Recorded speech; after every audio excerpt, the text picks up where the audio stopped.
อันว่าสัตว์ทั้งหลายทั้งปวง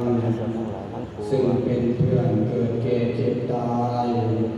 ใกล้กันทั้งหมดทั้งสิ้นอาเวลาหุนตูขออย่าได้สร้างกันทำเองลดราคาพันซึ่งกันและกันเลยอัปยาประชาหุนตูขออย่าได้เบียดเบียนผมเห็นคณิงร้ายป้ายสีให้กันและกันเลยอานิคาหุนตูขออย่าได้มีความทุกข์กายทุกข์ใจเลยสุขีอัตตานังปฏิหารังตุขอจงได้มีความสุขกายสุขใจรักษาตนให้รอดพ้นจากทุกข์ทุกตนทุกคนเถิดอิทังโนปุญญภาคังราชาธินันเจวะมาตาปิตุปิยชนานังสัพพสัตตานังจาปิยาเทวะข้าพเจ้าทั้งหลายขอถวายส่วนกุศล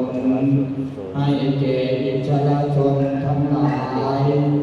มีองค์พระมหากษัตริย์พระราชินีผู้เป็นประมุขของชาติองค์สมเด็จพระสังฆราชผู้เป็นประมุขของศาสนาและคณะรัฐบาลผู้บริหารประเทศเป็นต้นขอแผ่ส่วนกุศลให้แก่บิดามารดาปู่ย่าตายายสามีบุตรภรรยามิตรสหายคุณครูประชาอาจารย์ท่านผู้มีพระคุณเจ้ากรรมนายเวรพูดผีปีศาจเทวดาอารักษ์มเหสัตหลักบ้านหลักเมืองพระยาอินทร์พระยาพ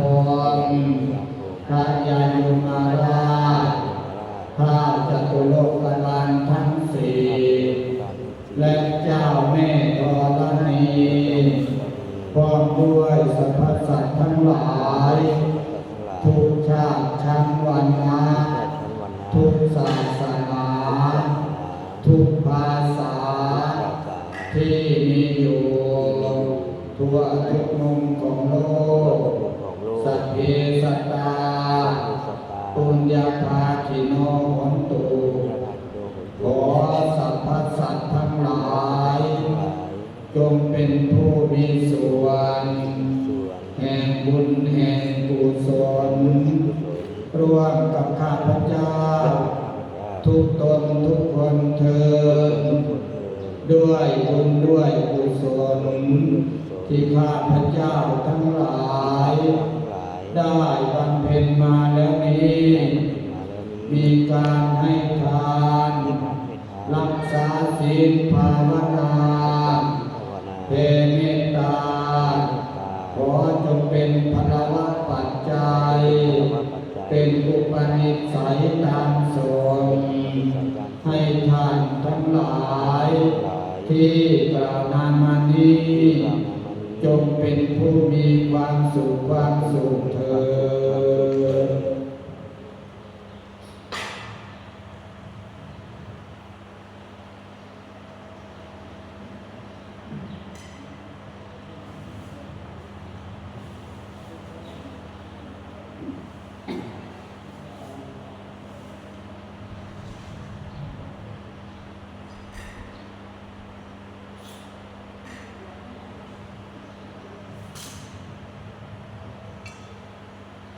ตอนนั้น